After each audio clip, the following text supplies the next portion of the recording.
Welcome to the Firehouse Roundtable podcast, brought to you by the Ventura Fire Foundation. My name's Peter McKenzie. I'm one of the hosts. I'm a retired fire captain with the City of Ventura Fire Department. And I'm Jason Kay. I'm an active fire captain also with the Ventura Fire Department. And we are excited that you are going to spend some time with us at the kitchen table, learning about firehouse issues that we're trying to bring awareness to. Thanks for joining us as we discuss the issues of being a firefighter, both on and off duty, and how it affects us. Let's get right to it. So another episode of the Firehouse Roundtable. Welcome back, Pete. How's it going? I'm doing good. How are you doing? I'm doing good. I'm excited about the episode today. We have Ashley Iverson on.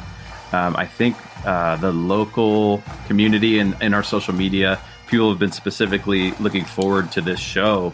She came and talked back in October and held a kind of a retreat/seminar for some of our local fire wives and girlfriends. And I know my wife went and was super excited about what she had to say. I think Joe and I went out to lunch with her when she was up here for that. And it was interesting hearing about their foundation, because they basically are, we're swimming in the same pond, right? Like we're both trying to help the same people essentially. So it was fun to trade notes and hear about what they're doing and how they're, attacking some of the same issues that we're also trying to affect as well. But she was so well received and she had such good insight and information that we had to get her on the podcast. So that's why she's here. But yeah, I'm excited about having this one for sure. Yeah, for her to put her hand up all the time as soon as anybody asks for her to be there or to help out after everything she's been through with her husband and the Thomas Fire. And you guys got to go to Corey's memorial, right, with her? Yeah. The one on the downtown Main Street. Yeah, we did. And that was interesting. Yeah. So at least he will forever be in our city history on that giant mural for sure. So yeah, he's part of our community. So let's get into it with Ashley. Yep, let's do it. Ashley, welcome to the podcast. We are excited to have you here. Thanks for coming. Yeah, welcome. Thank you for having me. I'm excited. Yeah, we are too. You've done some work with our foundation, and just for the benefit of some of our listeners who don't know who you are, which I feel like most people know who you are, but you obviously are the executive director of the Iverson Foundation for Active Awareness, which is, we're going to give you a chance to kind of explain what that is. But obviously you are extremely tied into the fire service community and you do a lot of really great work. But in the interest of not butchering all of your work and your involvement, why don't you take a minute or two to kind of explain to our listeners kind of who you are and what the foundation's about. We're going to talk about that, I think, at length. So maybe not detailed on that on this, but just introduce yourself with your bio and then we can kind of go from there. Sure thing. So I was widowed. Corey Iverson was my husband, and he was killed fighting the Thomas Fire in 2017. And the foundation came into fruition because I myself have struggled with mental health basically my entire life. And a month before Corey died, one of his colleagues died by suicide, and Corey was sent to backfill for him. And it was in that moment that there was a very large awakening within our entire family unit of how quickly mental health can destroy everything in its wake. And I had an awakening very quickly of how this career, this job is affecting the first responders on a daily basis. People would ask me if I was scared of him working and flying on a helicopter and stuff. And it was his passion and he loved it. And in hindsight, I feel as though it's not that Corey didn't struggle with mental health stuff. He just had a really good way of managing it for himself. And so I, never thought that Corey struggled with mental health, but it was now looking back on it more so that he just knew how to live his life in a healthy manner. So fast forward a month to when Corey was killed, all I could think about really were his colleagues that were with him that day. I didn't know if they watched him burn alive for a good year after it had happened. And it was just so clear how affected his colleagues were and how devastating the loss of him and how wonderful of a person and firefighter he was. It was so shocking to so many people. And I just kind of took it as an opportunity to share the love that I shared with him, to share with his colleagues that I respect and cherish so much. And so what the foundation does is promote and encourage first responders to take care of themselves, not only in a physical way, but in a mental and emotional way. And that's very broad. So I'm sure we'll get into that more, but that's kind of the background of why and how it was established.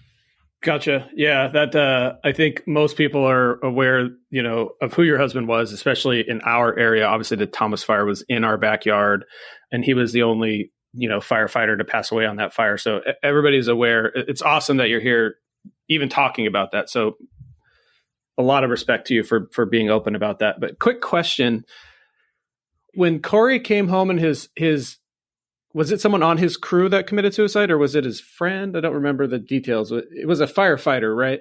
Yeah, his name was Ryan. He had worked with him before, but I think what affected Corey the most was he was sent to backfill for him. And so he was taking his place that Ryan left behind. Gotcha. So you saw firsthand how that affected Corey. What I think is remarkable about your story, and I remember here, I didn't know you at the time, but I remember just from, working at the fire department and all the stuff around there, that when you went and spoke I think you spoke at the command center, right? You immediately went into, I'm going to care for his crew. I wonder if that was spurred on because you saw what happened when Ryan committed suicide. Do you think those things were connected, or because I would say I've never been in that situation, but I wouldn't have expected that. Let me put it that way. Like, what do you think the connection was there? Well, I was very fortunate when I was notified that Corey had died. The first thing that came to my mind was the Prescott crew on the Yarnell fire and how 19 of them died. And I was given a very unique opportunity to feel gratitude within moments of learning my husband was no longer living when I asked it who else was hurt. And when I was told no one, I was given a very special gift in feeling genuine gratitude, because I was dating Corey when the Yarnell fire happened. And I remember where I was when I found out and how jilting that was to think that 19 individuals could be hurt. And so it was as if I took on Corey's work ethic and just went to work. I knew that they needed to get out of there. I knew that this fire was not okay. Seeing how the winds were when we went up there, it was just like, you have a job and you have to get home. It's time to get home, because I don't want anybody else to experience what I'm going to be living the rest of my life. Yeah, that's what a story, first of all. And let me just say thank you for your strength and for being there for his crew. I'm sure that was huge for them and their mental health and their push forward from that point. I'm going to go back for just a second. You had said that Corey did pretty well, right, after he had came back to fill in for Ryan, and that maybe you could fill us in. Was he just kind of he knew how to put his mind right himself? Did he get therapy? Did he get help? How did that go about? In the time frame after Ryan had died, it was so small that there was no recovery time for him. I think that Corey was already at work for a week or two before he even got assigned to the Thomas Fire. So it's not that he did well after Ryan's passing. What I meant by that was, in the 5 years that I knew him, I didn't see him struggling with mental health issues. What I did see, though, was something that is very difficult to touch on, but I think that it's something that needs to be talked about because it's so prevalent within the first responder community and many communities, no matter whether you're in the first responder community or not, was alcohol use.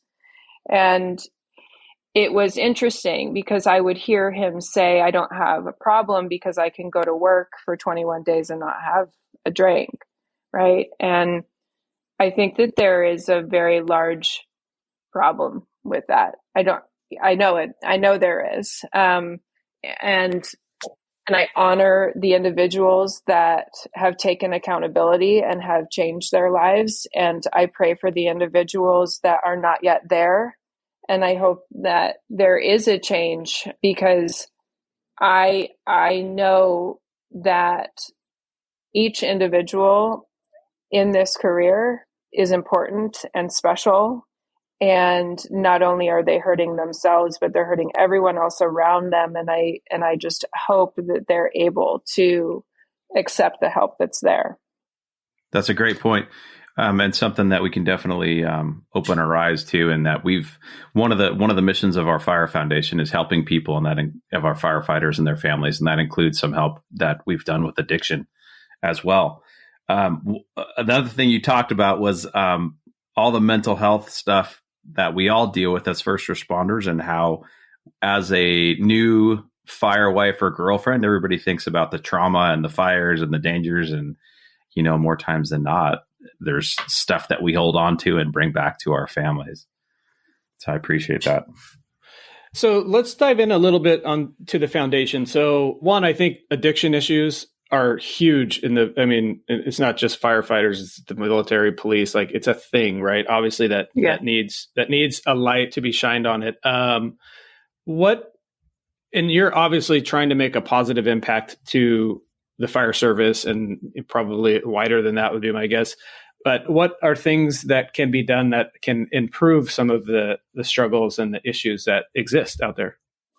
Well, what we've done in the past, so mental health is as individual as each person out there, right? And so to say that this is the way that you're going to get healthy, I struggle with that because I believe that there are many different modalities that work for certain people. And I think that there's also different modalities that work at different circumstances and different times in life. So what the foundation has done over the past 4 years is sponsor programs for individuals to get their foot into the door. So our most successful program was our yoga program.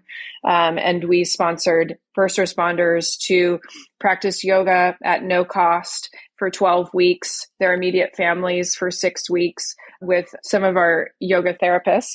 But for me, it's so much more than just one modality. And so it's really just talking about getting self to be aware of what works for you. So something that I share and what has been a big turning point for me in my journey of healing, not only from Corey, right? I believe that our mental health roots from our childhood.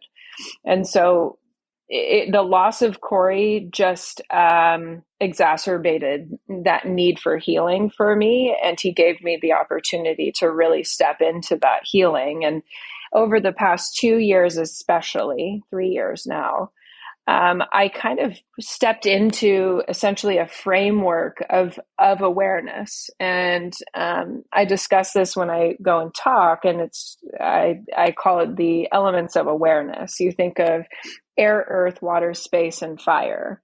If you think of air, that correlates to your breath, and how our breath, I believe, is our most powerful autonomic bodily function that we have control over, and how much it affects and regulates your nervous system. It can hype you up, it can calm you down, and simply having awareness of what you're doing with your breath can impact your mental wellness in seconds. Earth correlates to getting yourself outside and movement. I think that, especially within the first responder community, we realize how important physical movement is.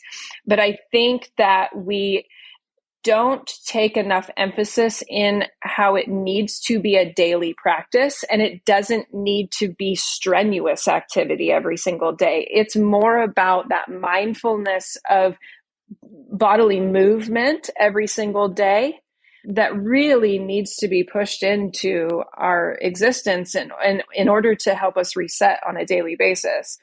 Earth can also be correlating to the simple act of grounding. So taking your shoes off and stepping into the grass and being outside for 10 minutes can have a massive impact on your mental health. Water, you think about going to the ocean, lake, river, and how your emotional and stresses just melt off your body. Well, I feel as though we're taking that precious resource that we have at our fingertips for granted when we're cleansing our physical body every single day. If we can just take that awareness that what the ocean does for us and bring it into our daily cleansing and allow it to cleanse your emotional body as well, how powerful that can be. So much healing has happened for me over the past 5 years in my shower.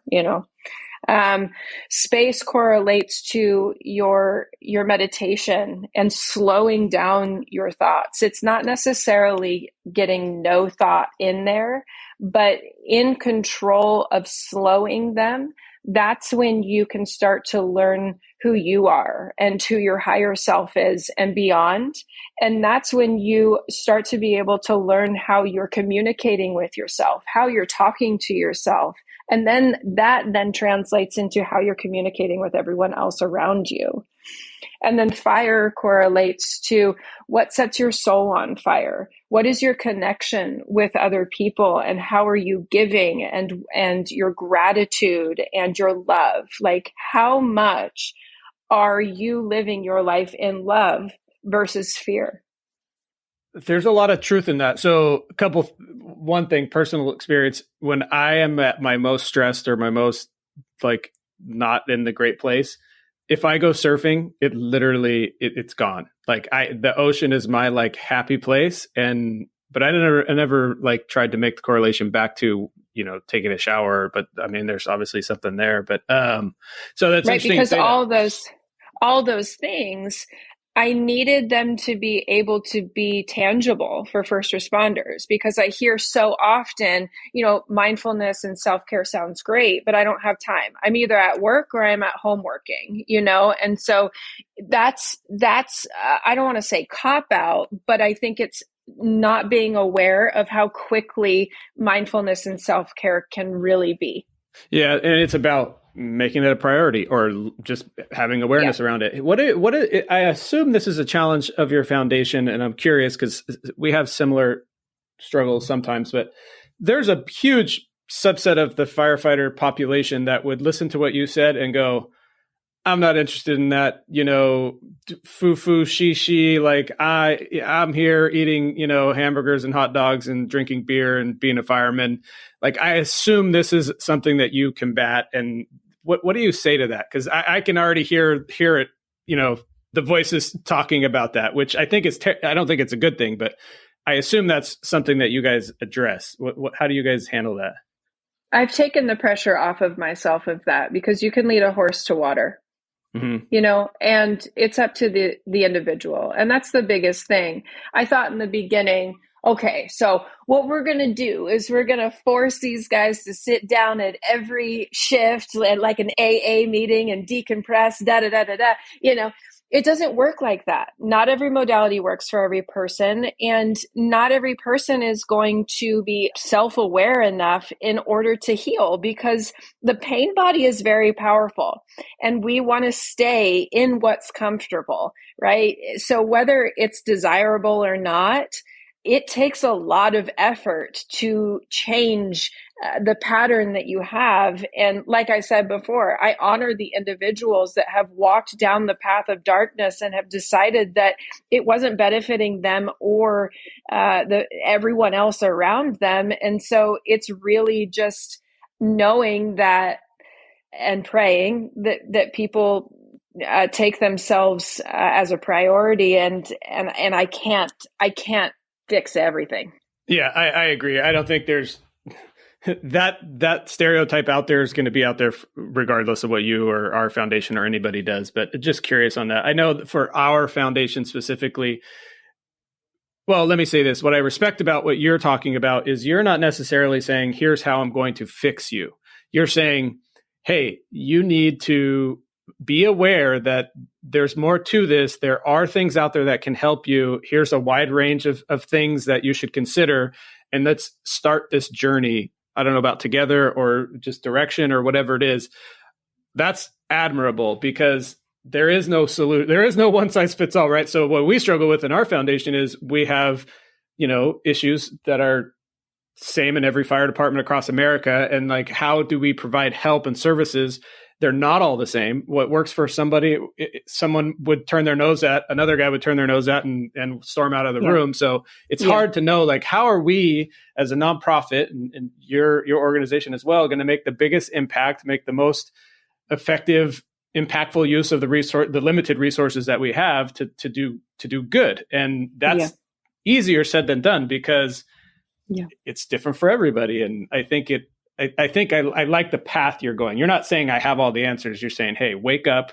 Yeah. Let's become more aware of what's going on. And I think that's awesome. I think we could probably learn from your approach as well. I know our internal debate is, what are we going to focus on? Like, I personally don't think we can be all things to all people because that's really hard to do. I feel like we should, focus on a couple of strategies or a couple of issues and try to make an impact there. But do you have some of those same conversations in your boardroom, or like, how does that resonate with you? Well, I think that it ultimately comes down to self. So yes, I have an organization that is trying to help a broad community of people, but the topic that this organization is talking about is self-awareness and self-care. And so the way that I manage that is by making sure that I'm walking the walk and not just talking the talk. Mm-hmm. I totally agree with that. And I'm going to just chime in for a second with some of my thoughts on what you said, Peter, too. One of the first things that you said, Ashley, is how much of an individual process it is. And I think that's exactly what you're talking about now, is you can't force somebody to get help. And I think that's exactly the words that you said. I totally agree with that. On our crew, you can demonstrate that you've gotten help and that it's okay to use some of those words. And just by saying that, a bunch of the other people on shift will look at you and go, oh, that's okay. Instead of saying, don't talk about it, shove it all down low. And just demonstrating that, I think, as somebody on the shift makes a huge difference. And then the other thing is telling the guys to make your family worth it. So even though they think that they can push it down, I mean, how many times has it been proven that it doesn't go away and people see it all over you and your kids can tell and all that stuff, right? So one of the things I heard you talk about was yoga sessions that your foundation offers. Can you expand on some of the other programs that you guys have, or what you're shooting for with your foundation? Let me touch on one thing that you were talking about just a second ago. I want to express how important I feel the peer support programs are, because that is an active showing of walking the walk, right? And what that peer support program can do is get individuals to realize that they're not alone, that their peers understand, and that healing can come from change.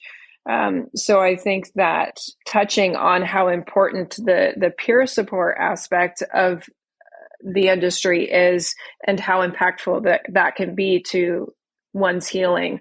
It's just a perfect example of walking the walk, because most of the peer support fellows that I've come across are ones that have struggled in the past, mm-hmm. right? Mm-hmm. Relatable. So I honor them as well. Yeah. And that is, I think, one of the largest reasons that people struggle with quote unquote mental health is because they think that they are alone, right? And they're the only one that is experiencing said situation or thought processes, and just having someone that validates what you've got going on can be the first step to change and moving forward. Then to answer your question, in the past, the Iverson Foundation has sponsored the yoga has been the primary. Music therapy has been another pilot program that we went through. Music therapy is a bit harder of a sell. And I think that is because there's talk therapy that comes along with music therapy. Yoga is not as non-threatening. Okay. Right? Because you don't have to talk about it. And a lot of men don't really want to talk about their feelings. I don't really thrive in a group therapy setting. And so there's just so many different dynamics on why and how each have been successful and not as successful. Currently, we are pausing all of our programs because I need to bring some money in to be able to pay for the programs. But another side that I'm looking into currently, when I was 19, I thought that suicide was a good option. And I was very fortunate to find a dog that saved my life. And I had her for 16 years.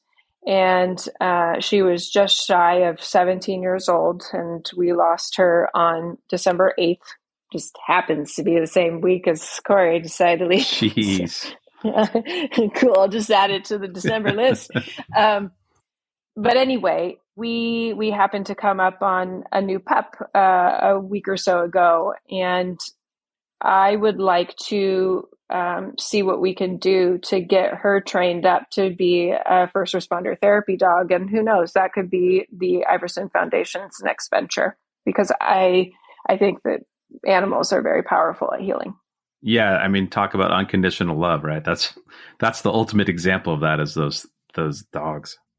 It's funny you mentioned that, because I don't know if it's our next podcast or the one after that, but we have Nancy Miller, I think her name is, and she helped our fire department get a dog. So we have a dog, Hope.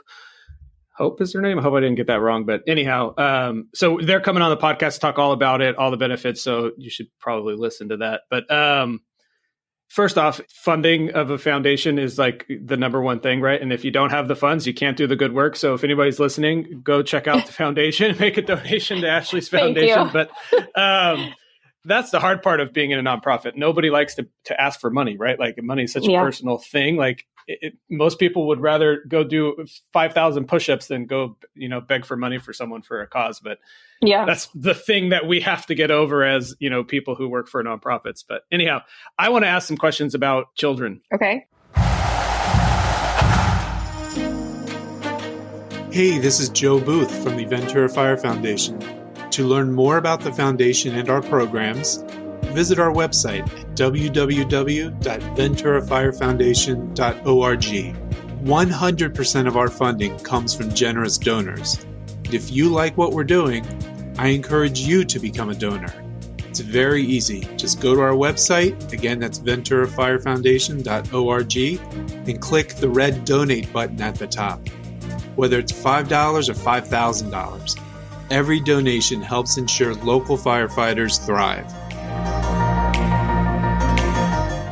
I think it's clear that firemen struggle, or firefighters struggle. I think it's clear that the spouses of firefighters also struggle. What about the kids? I know from my personal experience, I have 3 girls at home, and they, grew up around the fire station, and they don't get a ton of airtime when it comes to this mental health effects of the fire service. What are your thoughts on that? What have you seen in your work that you do regarding kids?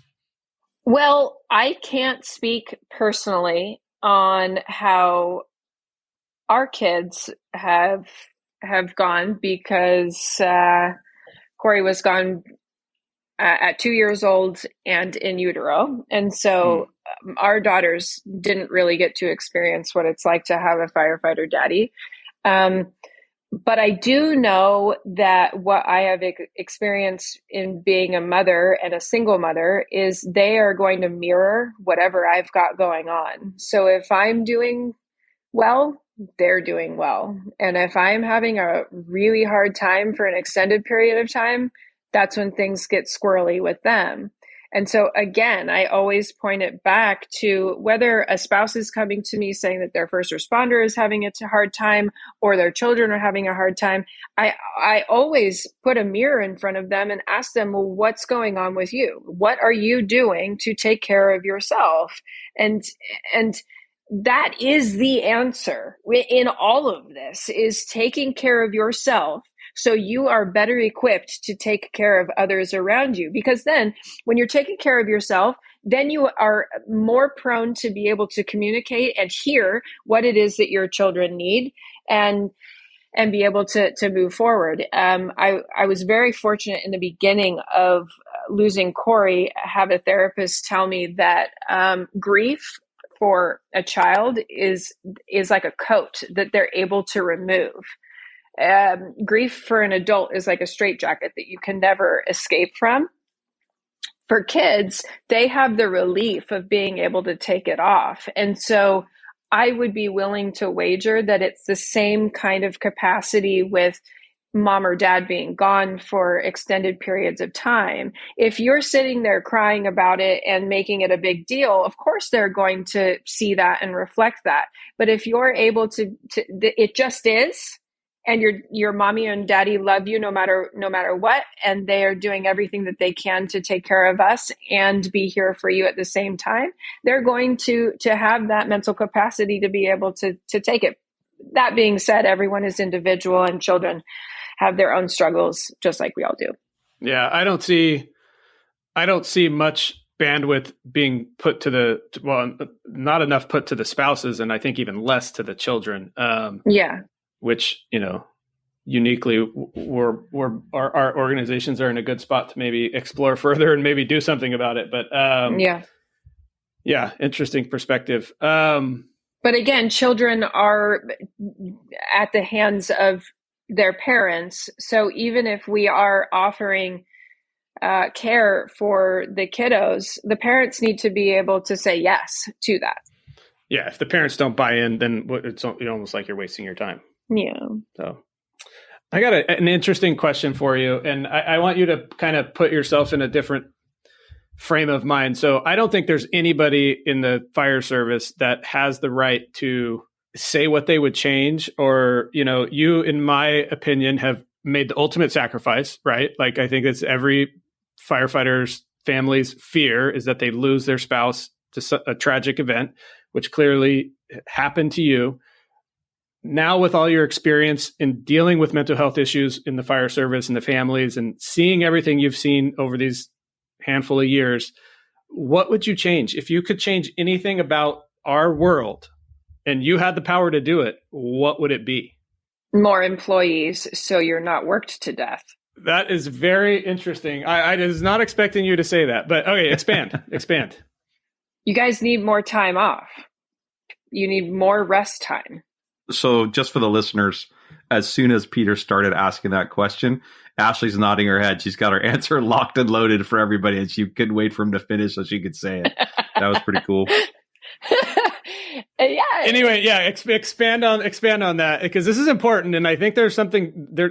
One, that's not what I thought you were going to say, but what you said is extremely important, and I'll tell you the story behind it after you kind of talk a little. Why do you feel that way? So putting myself, I can only speak from my own truth, right? I never had a problem with Corey. I had a problem with the job taking advantage of him. When we got married, I hadn't spent more than 4 consecutive days with him. And he was really good at his job. And so they required him to be there so much, especially with CAL FIRE. The state would rather pay overtime. I mean, it's plain and simple. The state would rather pay overtime than have a sufficient amount of employees. They need a third shift. So I can't speak on city departments and private departments and all the things, but it was sickening to see how much he was required to work and how little he made for it. It was like, actually breaking it down, he was making less than someone working at McDonald's. Don't quote me on that. But the compensation is not appropriate for what is expected of the individuals. They're not getting enough rest, period. Sure. So I agree with you. We had Tiffany Atala, I think, on. I'm sure you know who that is. On the podcast a couple episodes ago, and she is a therapist, and her husband is an Anaheim firefighter, and she's living a lot of the same things that we're all experiencing in the fire service. And I asked her, I don't know how I asked it. The same question came up, and she had the exact same answer. And I was expecting, with your experience in all the stuff that you've learned, it to be something else, like something like, firefighters need to be more self-aware, or firefighters just did this, or if they just did that. But in reality, all of the things that you're promoting, that you're standing up for, and the same with Tiffany, is you guys are just treating the symptoms of a bigger issue, which is you work too much and you're not around your family. And guess what? Your relationship with your family is going to suck if you're never there. And when you are there, if you're sleep deprived and a nightmare to be around, well, guess what? That's going to be horrible for everybody too. So it was just curious to me. And I'm not here advocating. There's no political agenda here where we think fire departments need to hire more people. Although I do, believe that. And I think a lot of people do, but that's not the purpose here. The purpose is just to bring awareness and to talk about solutions. Exactly. And you said in a perfect world, right? In a perfect world, they would be working 8-hour shifts and there would be a sufficient amount of people for them to work normal hours. Because let's face it, 72, 96, 21 days is not good. It's not good for anyone. It's not real conducive to being a human being, for sure. So I heard you say that you never spent more than 4 days in a row with your husband before you got married. How long did you guys date? We dated for just over a year. Wow. That's crazy. Yeah. And I'm sure we can all relate to that. Yeah. It was wild, but I wouldn't change it for anything. And I love this career and these people in it as much as I would like to be like, I'm out. I don't want to think about it anymore. Like, go away, pretty fireman. I don't want to see you ever again. I just can't. And people would have understood that. They would have been like, yes, you earned it. We get it. Yeah. Where do you see? Good. Just the first responder community are just such wonderful people, and I can't help but love them. Yeah, I feel the same way. Where do you see this going? Like, obviously, I would say the fire service has made great strides in terms of mental health and awareness and help and all the things around it. Clearly, there's more work to be done, but where do you see it going? What is the future for this thing? I don't even know what to call it, but where do you see this going? Well, I mean, I would like to consider myself an optimist, but I'm also a realist in that this life is polarity. And so I think that there will be a great amount of healing within this community and within this industry. But I also would be lying if I said that it will always be a problem, because we're human and we're going to struggle.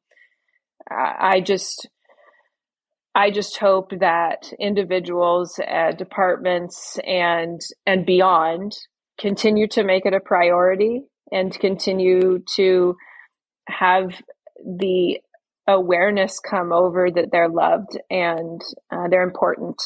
Because again, that's what it really comes down to is people believing in that love and that importance. Yeah, no, good answer. I know when I think about this question, we've definitely come a long ways, because when Jason and I started, we weren't having these conversations at all. And if somebody was, they would be looked upon as something's wrong with them. That's not happening. That's not happening anymore. But we do have infrastructure in place. There's peer support teams. There's EAP programs. There's people like yourself out there, like carrying the torch down the street, trying to shine some awareness on this. But I think there's so much more. So just from our experience on the foundation dealing with firefighters that are having issues, that are looking for resources, that are raising their hand saying, I need some help. This is what I'm dealing with. Yeah. I don't want to say that the infrastructure that in place is a sham or anything like that. It's not what I'm saying, but what I'm saying is it's still incredibly difficult to navigate some of this stuff. It's still hard for the guys. It's still hard for the guys and the spouses to go, yeah, I need help.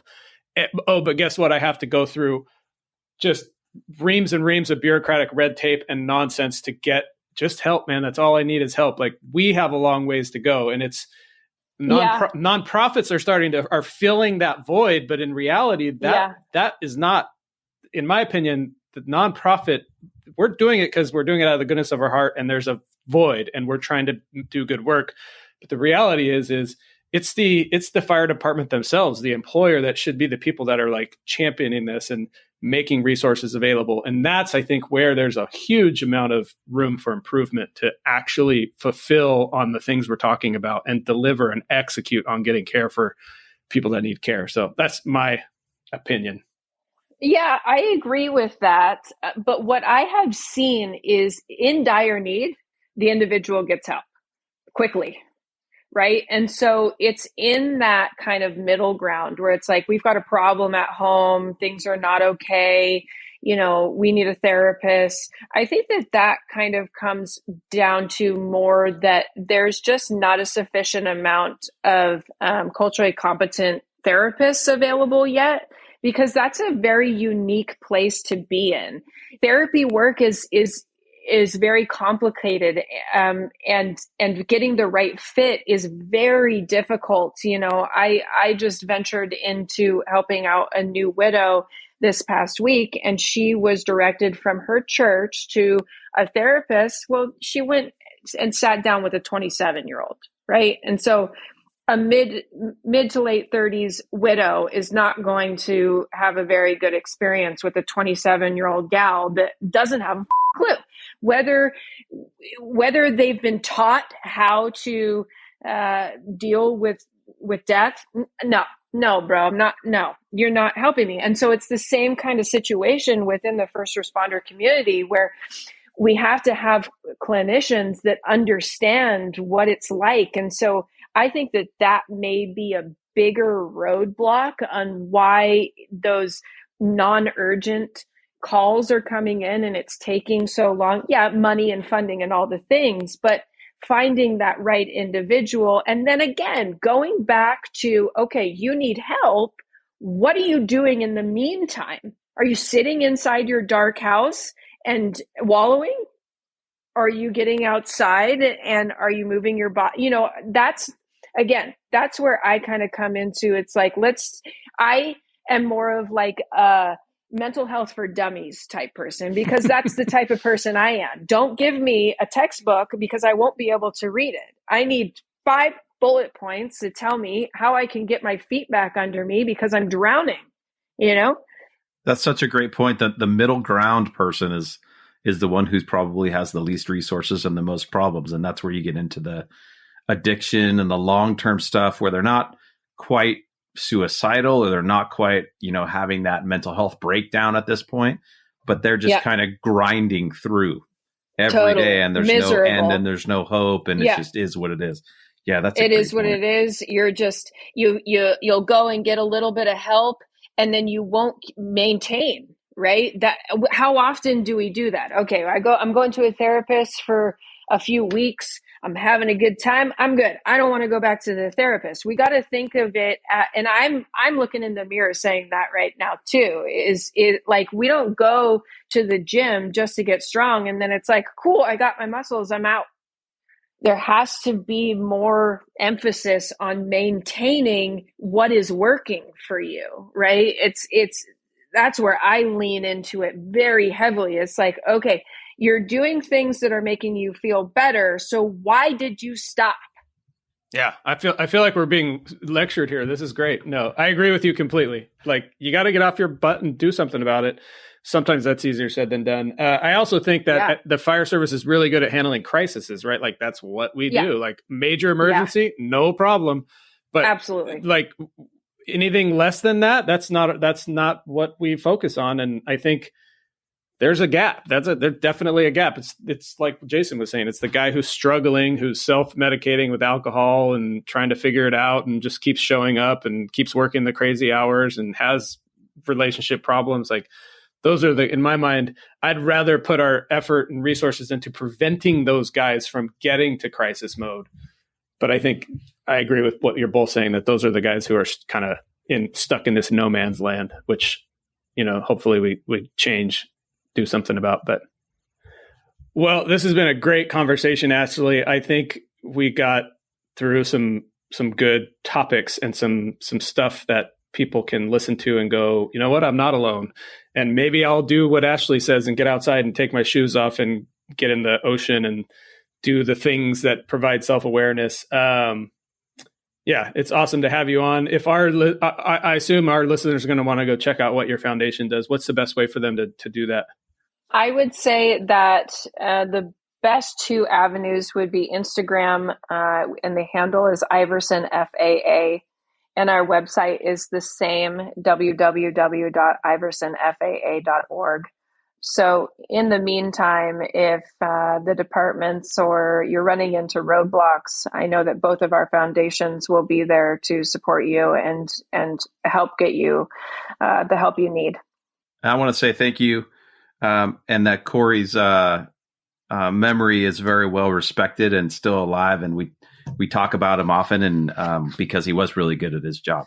So I just wanted to make sure that I put that out there before we concluded. And I have all over my note sheet that how much of a powerful warrior that you are, and that you preach to make other people powerful warriors and to take care of themselves. So I just wanted to make sure that what an advocate that you've been for the firefighters and for the families, and to get up and take care of yourself and do something about the problems. Thank you. Just in line with that, Jason, Corey's memory, it will probably never be forgotten because he's on a historical mural downtown, which Ashley came and looked at the last time she was in town when we were working on some foundation, or when you were here doing the event for the spouses. So definitely woven through the fabric of Ventura, which is good. Obviously not how we would have wanted it to be, but at least he's being memorialized. So. Yeah, it's very interesting. I love him so much, and I'm so grateful for him, but I'm equally grateful for the sacrifice that he made, because it's making so much of an impact. And I am so grateful. I'm so grateful for every moment that I've been able to experience. Yeah, I love your outlook and how optimistic you are and how much gratitude you have, because arguably you made the ultimate sacrifice, but you're looking at what good came out of it. How can others benefit from this? So that is admirable, and you are amazing. So keep up that good work for sure. Any parting words or anything you want to have our listeners know, or is there any events you guys are doing or anything like that you can plug? Just thank you for having me. It was an honor and privilege to sit down and speak with you gentlemen. I don't know. I guess I would say if anybody's listening and they know a good fundraiser, so someone that's good at bringing in money from big corporate people, send them my way. And I'm sure our foundation will be partnering with yours soon again, like we did before in the event you put on for the wives and girlfriends. And yeah, they all loved it too. My wife was there and she couldn't say enough good things, and she can't wait to do another one. Yeah. And if any departments that are listening would like to come and hear me speak and talk a little bit more about how we can take care of ourselves, I'd love to be there as well. Yeah. I'm a big believer in putting out there what you need. Like if your foundation needs some fundraising, you never know who's listening. You never know a connection that somebody might have. And I mean, cause let's face it, we're not we're not professional fundraisers. We're not professional nonprofit people here. We're who we are, and we're not great. Clearly fundraising is difficult. I can say that from personal experience. And yeah, if someone out there can help you or connect you with someone that can help you, then that would be awesome. So thanks for coming on, Ashley. Much appreciated. And thank you for having me. Yeah, our pleasure. We look forward to seeing what your foundation does in the future as well. You too. I look forward to working with you in the future.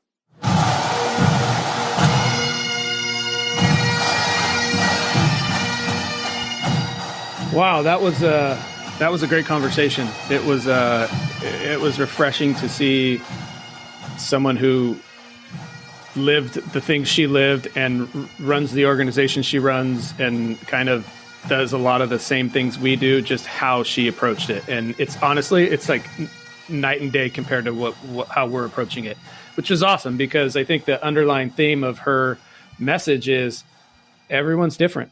Everyone attacks their issues differently, and what's good for one person isn't necessarily good for the other, which was good for us and for our listeners to hear that, there's no one size fits all when it comes to mental health of firefighters and their families, or mental health in general, which I thought that was interesting, very insightful. What did you think, Jason? Yeah, over and over again for her to basically preach, take care of yourself first.